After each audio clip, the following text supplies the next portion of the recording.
Hi there! Hello guys, kain tayo. Let's have a little junk food.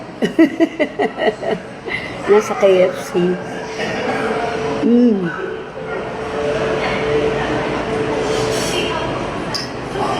Beef pa.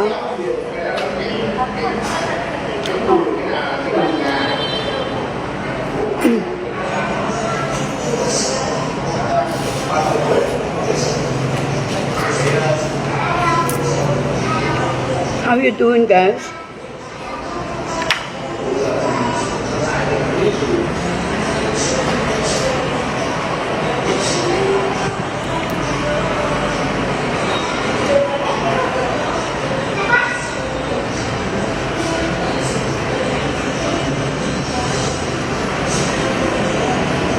Live lang ng konti, mangungumusta.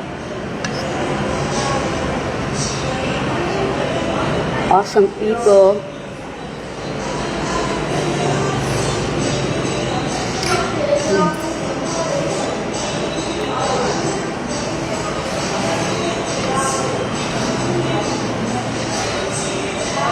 I'm still here in Vietnam.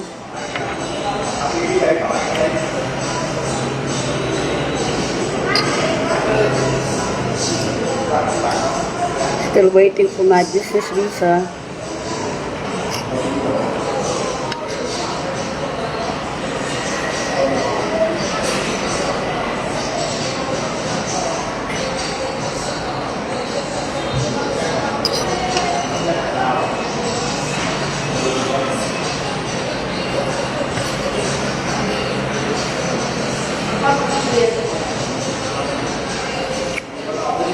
Kasi kahit may ano ka dun, may staying permit ka sa Thailand, or even working permit, iba tong ano, yung kinukuha ko iba. Kasi 5 year, pwede kang mag-online. Pag wala ka niyan, yung DTV, hindi ka pwedeng magtinda online.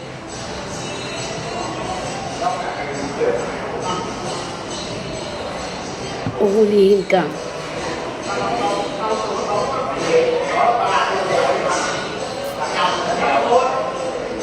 Hindi ka tulad sa ibang place, kahit na mag-ano ka dyan, mag-live ka, magtinda ka, okay lang. Dito kailangan may license. Parang may ano ka, permit from the government, ganun. Yeah.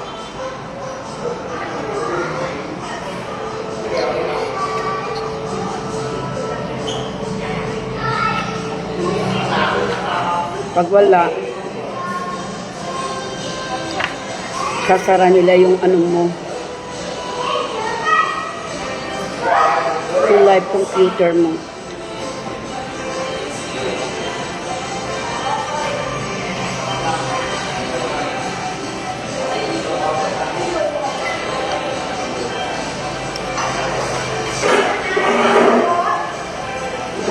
Kumusta na kayong lahat?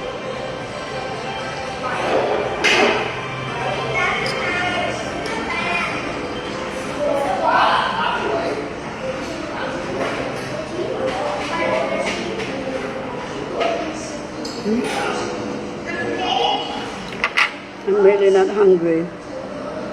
Pero, okay lang. Got to eat something. Kasi nag-take ako ng vitamin.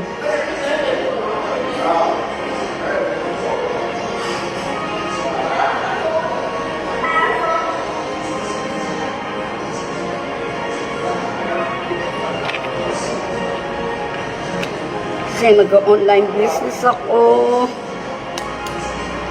Kailangan pag nag-live din ako sa TikTok.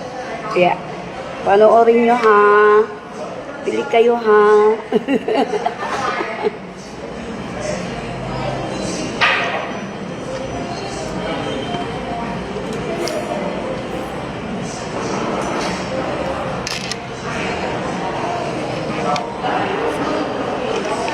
Alright. I think I better, paano ko yung, I'll be back later, magla-live tayo, mahaba. Kaya, we got to talk about, meron akong kukwento sa inyo.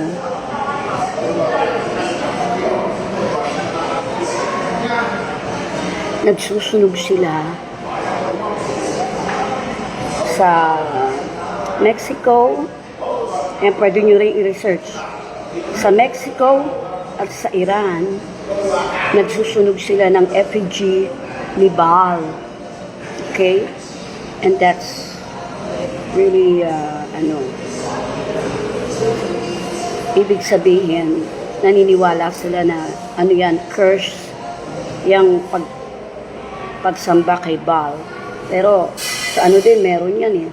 Sa New York, di ba, yung bull na, di ba? Di ba, yung bull. So, but, that's the way it is. Mamaya, pagkikwentuhan natin yan. Okay? Bye!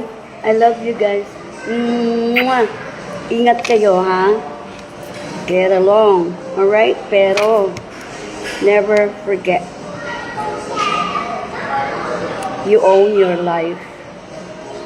That the God of the universe, the Almighty, and ang ating Yeshua, His Son, give that life to us. Hindi natin pwedeng iruwin yan, ipamigay kung kanino, or hayaan na tayo, kumanduhan, di ba? Ganun lang. Ciao! I love you.